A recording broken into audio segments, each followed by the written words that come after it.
Tonight, 23 ABC brings you local political analysts weighing in on all the races that will have an impact on you. 23 ABC's Alex Bell is joining us from Central Bakersfield with more tonight. Hey, Alex.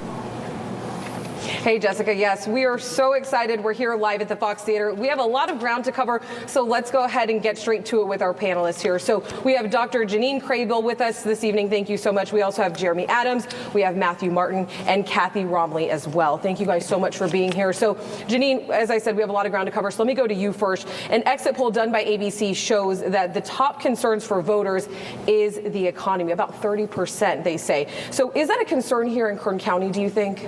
I think so. In Kern County, we tend to have a higher level of unemployment than the state of California. Right now, if you look at the nation, we're at about 7.9% of an unemployment rate, and the latest data that I've seen coming out of Kern County, it's hovering over 12%.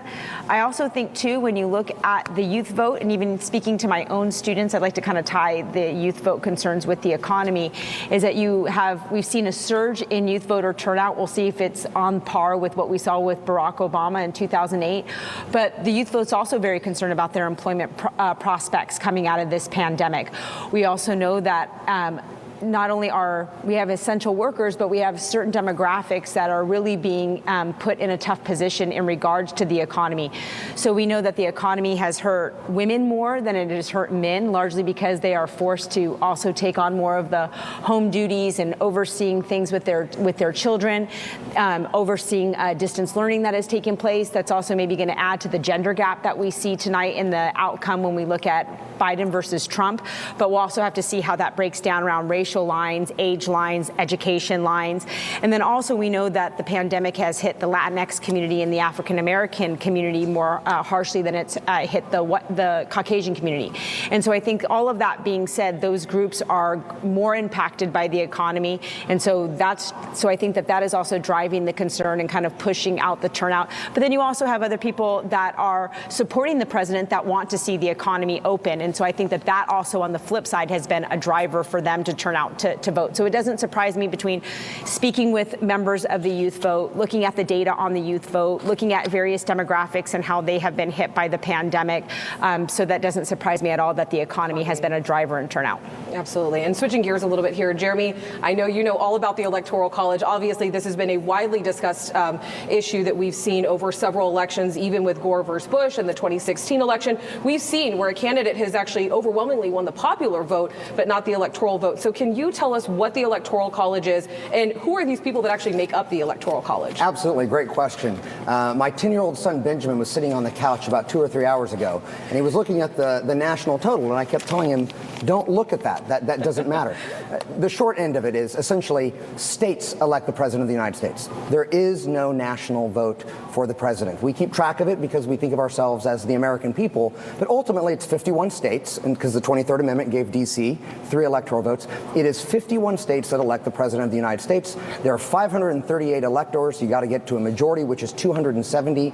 And here's the thing that really allows it so that the popular vote and the electoral vote might go in opposite directions sometimes, like in 1824 and in 1888 and in 2000 and 2016, is that 49 out of the 51 states have winner take all, which means you might get millions and millions and millions of votes in the popular vote, as Hillary Clinton did in Florida and Ohio and Michigan and Pennsylvania in 2016, but have no representation of it in the Electoral College. And so that's what matters, is getting to 270 and winning those state votes. Now, who is the Electoral College? Who are these people? Great question. Now, one of the things I always do to trick my students is I say, well, how many of your parents have ever voted for the president? And they all raise their hand, and I say, put your hand down. They've never voted for the president of the United States. Only 55 people from California actually get to take part in voting for the president of the United States. So today, all we're doing is we're not even picking Joe Biden. We're not even picking Donald Trump in California. We're picking a slate of electors to go up to Sacramento in the middle of December and cast 2 votes, one for president and one for vice president. And by the way,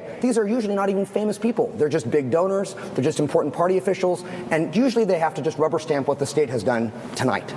All right, absolutely. And one thing I did want to talk to you about, ABC has actually projected that Trump is going to win Nebraska. However, they're saying that he's only going to get 3 out of the 5 electoral votes. Is this common? Is it unprecedented? Or is this something that states actually do? Can you talk a little bit about that? Yeah, that's a great question. So remember that there's really not national laws for elections. States have their own laws for elections, and 49 out of the 51 have winner take all. The 2 states that don't are Maine and Nebraska. And Maine started in 1972, and Nebraska started in 1996. And what they decided to do was they said, well, for every congressional district that you win in, you get 1 electoral vote. And whoever gets the overall win in the state gets the 2 Senate votes. So Maine, for the very first time since 1972, split their vote because Donald Trump won the 2nd congressional district in 2016. And back in 2008, Barack Obama won the far eastern district in Nebraska. And that's why Joe Biden was in Nebraska recently. And that's why Donald Trump keeps going to Maine. If you had winner take all in Maine, Donald Trump would not go to Maine. And if you had winner take all in Nebraska, I guarantee no Democrat would go to Nebraska. So I personally think we should all be doing this because that way you would get rid of all of these swing states and you'd actually have a true national election if every state did that. But sadly, only 2 of them do. And can you talk a little bit about right now who's leading in the popular vote and the electoral vote right now?